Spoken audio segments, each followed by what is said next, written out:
I, for one, welcome our new corporate overlords from Cincinnati. I'm Charlie Sykes, and Sunday Insight starts right now.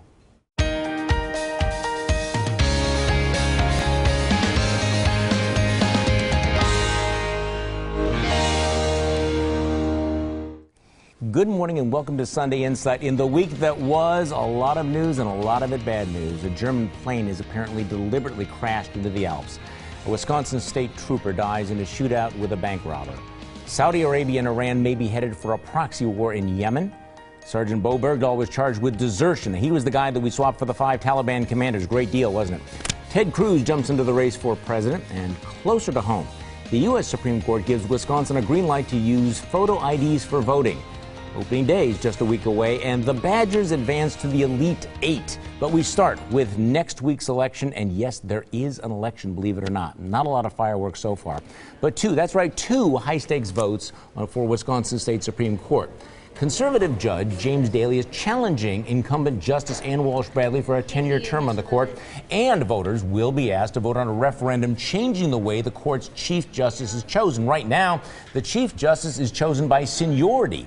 The amendment would let justices vote.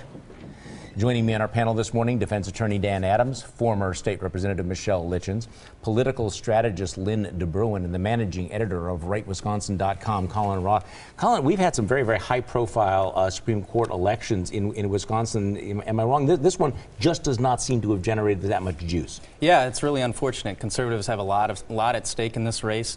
If Justice Bradley had her way, we wouldn't have voter ID. If Justice Bradley had her way, we wouldn't have Act 10. And she's been one of the key components of the dysfunction on the court. It's a really big opportunity to change the face of the court. Okay, so why is this not getting more attention? Why is this not like the David Prosser, Joanne Kloppenberg type election? Well, it's a heavy lift. It's an incumbent justice, and I think the candidate Judge Daley hasn't engendered a lot of enthusiasm. Nobody really knows what this race is about when it could be about some very big things. Okay, Dan Adams. Well, I agree with all of Colin's points. I mean, this is a very crucial seat for the conservatives to pick up. There is a majority right now in the Supreme Court, but it's not a perfect majority, so this would be an important pickup for them. But, and I guess I'll ride on your coattails here, Judge Daley from Rock County really hasn't done anything. He doesn't have any wow factor for conservatives, I suppose. And the incumbent did release some pretty brutal ads, which frankly I'm a little disgusted by, because they are in this Willie Horton themed, you were good to a criminal in one case. Well, and what's so bizarre about it is that Judge Ann Walsh Bradley is part of that very, very liberal bloc that was, I mean, when they actually had the majority, were one of the most activist, radical liberals courts in the country. When it came to criminal law, they actually adopted positions that said that criminals in Wisconsin should have more rights than are provided under the U.S. Constitution. Well, I mean, would you probably like as a defense attorney? I like but for Judge Ann Walsh Bradley to be running, I am tough on crime ads is a man bit dog is a little situation. Bizarre. For Ann Walsh Bradley to be saying that when she's the individual who was on the Supreme Court that accused another justice of trying to strangle her, so that she could ensure that he was defeated for his re-election campaign is ridiculous. The conservatives have a habit of sitting back on their laurels when they have the majority. We have a 4-3 majority right now. If the numbers were switched, if there were only 3 conservatives and 4 liberals on the Supreme Court, you would obviously see an active campaign happening. Linda Brun. Well, as a purple state, I like a somewhat balanced court. So I like a 4-3 vote, whether it's 4 conservatives and 3 liberals, or three conservatives and 4 liberals. So I like this split. I think it actually represents Wisconsin citizens.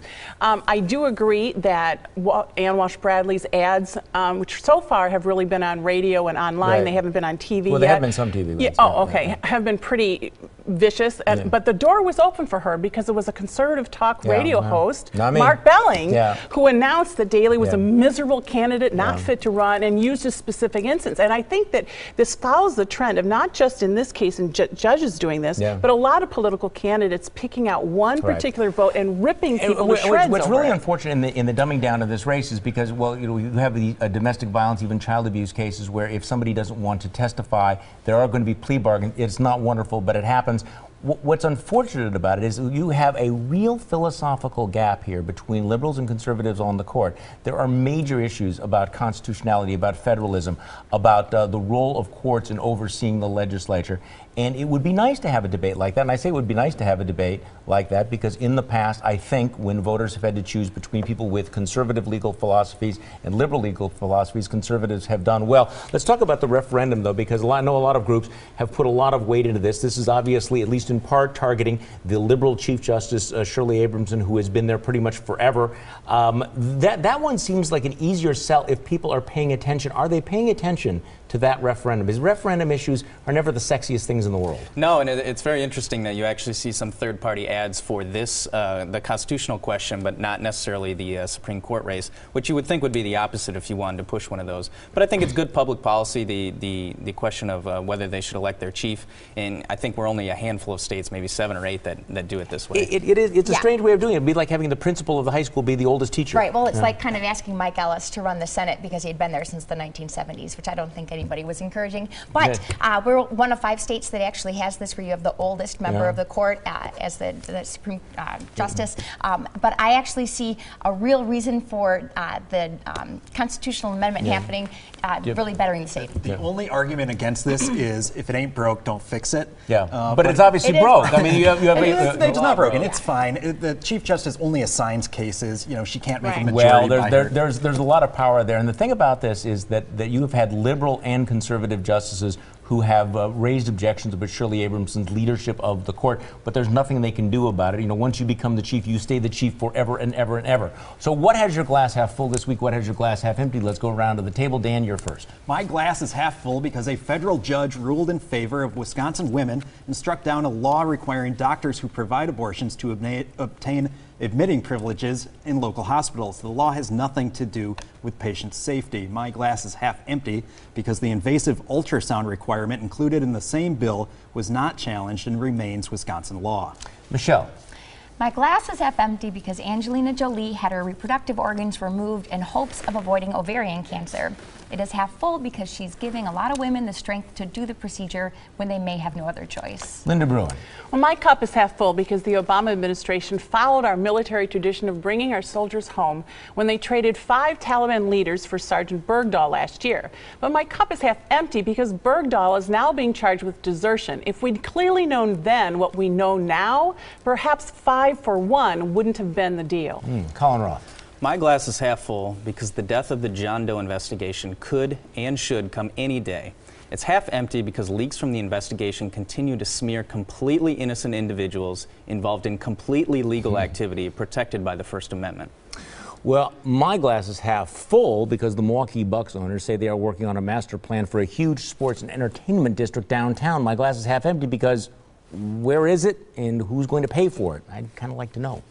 Next on Sunday Insight, the Fire and Police Commission upholds the firing of the police officer who killed Dontre Hamilton. Was that the right decision?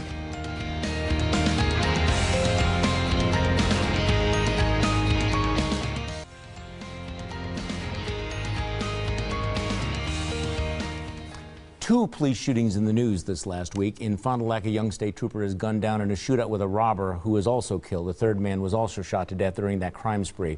And in Milwaukee, the Fire and Police Commission votes unanimously to uphold the firing of police officer Officer Manney. Manney was not fired for shooting Dontre Hamilton in Red Arrow Park last year. He was fired for attempting what Chief Ed Flynn called an out-of-policy pat-down of Hamilton. Manney is now likely to take the issue to court. So did the Fire and Police Commission make the right decision, Dan Adams? They did. They had a couple choices between bad and worse, and they came up with the bad decision, which was to say, listen, every act has a consequence. And in this case, you didn't have reasonable suspicion to put hands on this homeless guy who was passively sleeping in a park.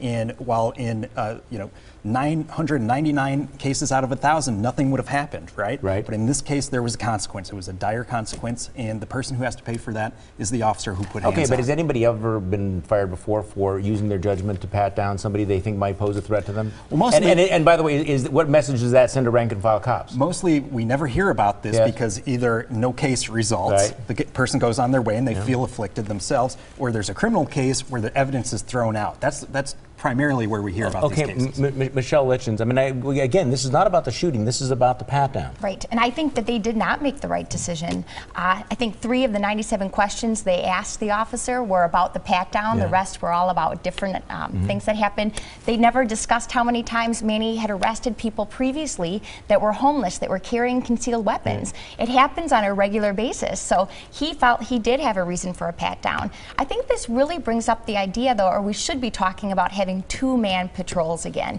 We always had 2-man patrols in the past. They've gone down to 1 person, and I think this would save a lot of this from happening in the future. Linda Bruin. Yeah, and I think you brought up a good question earlier when you said how many police officers have been fired in the past for doing this. And I think that, whereas, you know, I come down on the side of, I think they probably did the right thing. The problem is, though, I think this allows an appeal case. And I think he has grounds for appeal, and I wouldn't be shocked if it actually gets overturned. Well, I mean, again, I understand that there are differences in circumstances, but you know, last Friday we read about the story of a man who was overdosing on heroin. The police rescued him. They escorted him to St. Joseph's Hospital. A police officer was accompanying him. They allowed him to go into a bathroom, and then they heard some noises. Turns out that this man had been carrying a knife the whole time and then used that knife to kill himself. What did not happen in that scenario was the police officer never patted that individual down. And again, I don't know, and I'm not making any judgment on it, but you kind of wonder whether or not police officers are going to be reluctant to pat down individuals in cases where they might be carrying something. Yeah, and it's unfortunate because I hate to second guess officers, but I think, you know, this felt like an inevitable decision. It was very, very difficult to see. Well, the deck was kind of stacked. There was a Barrett appointed committee. It certainly was, but you know, again, it shows. You know, that police officers are accountable for their actions, and that we do have systems in place for all the demonizing of police in recent weeks and months. You know, we do have a process here for this type of stuff. We have a process, but I think it's flawed in this particular case because you had a police officer who was exercising, I think, his judgment.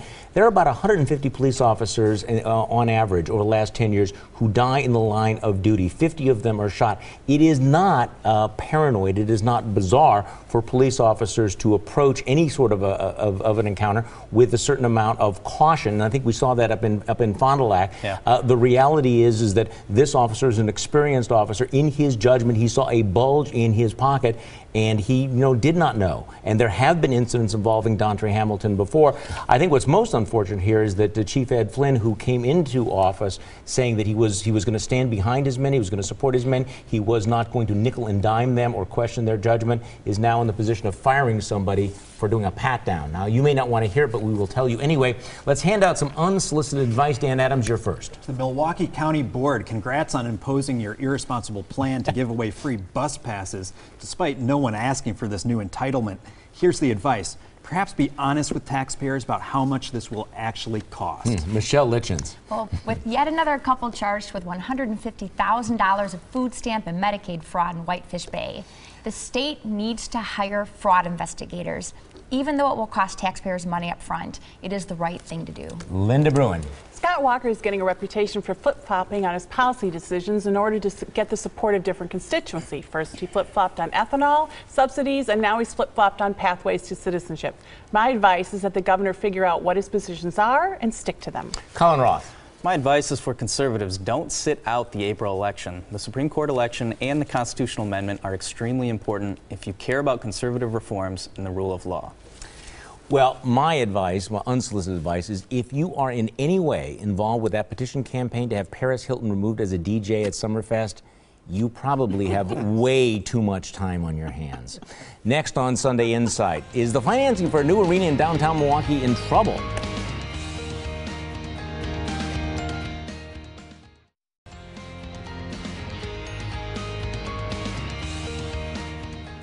Is the new Bucks Arena in trouble? A new fiscal report puts the price tag for Governor Walker's proposal to borrow for the arena much higher than previous estimates. The Nonpartisan Fiscal Bureau says that the $220 million borrowing plan could end up costing as much as $488 million and might require the use of general tax dollars. Meanwhile, we're still waiting for details on the Bucks' plan, the location, cost, and whether the city is going to lift a finger to help them. Is this on life support right now, Michelle Litchens? You know, it is going to happen. Yeah. It's not going to be as easy as we would all hope, but I think Milwaukee should consider itself very lucky. Lambeau Field expansions were done purely with a Brown County tax. Yeah. Miller Park was done with a local tax. The fact that the state is willing to step in at all, Milwaukee should consider itself lucky. Is the state willing to step in? Well, I think they're willing to step in some, obviously not what the governor proposed, but I think... The governor's plan's dead, isn't it? I think that's dead. We can't afford that. So what's plan B? Less money, but you must have Mayor Barrett, and the county has to step up to the plate. And okay, Linda Bruin. Oh, I think this is on life support. Do I think that Michelle's right that there is a chance for it to go forward? Yes, but it would look dramatically different than the way the governor proposed it. I mean, since he proposed it, we've realized collectively as taxpayers in this state how incredibly wealthy the team owners are.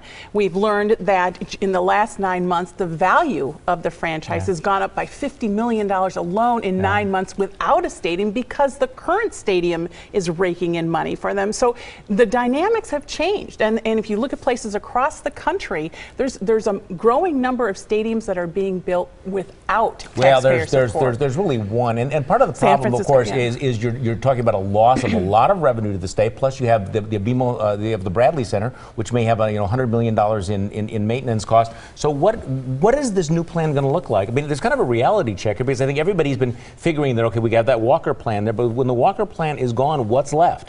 Yeah, I mean, the idea is to have more contributions from local sources. But you think about this is a very, very difficult vote if you're a conservative Republican who's outstate. Yes. You know, this goes up against a lot of your core principles as far as borrowing, as far as spending public dollars on something like this. And it really is interesting to me to watch this, that there is no real public face to this. There's no public face in the legislature who's really pushing for this. And outside of MMAC locally, who is it? Well, the one piece of good news is not a public face that's opposing it right now. And I thought the lack of press releases was probably a relatively good sign. Your take on this, Dan Adams?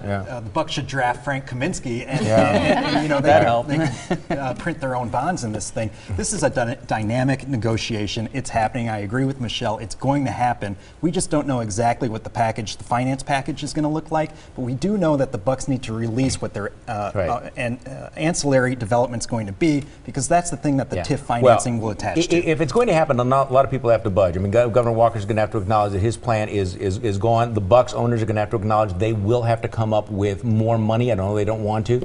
The city is going to have to come up with some money. If you can come up with $50 million for a TIF for the downtown trolley, they're going to have to come up with at least $50 to $100 million for this arena. But I think we are a long way away. Even if the leaders of the legislature get in a room and come up with a deal, selling it to the rank and file, as Colin says, is going to be tough. What is it that you don't get this week? Let's go around the table. Dan Adams. I don't get how Whitefish Bay native Laura Alloway mushed 14 dogs over 1,000 miles in 12 days to complete the Iditarod sled dog race, yet over 6 years I can't get my English Springer Spaniel to just stop barking at the neighbors.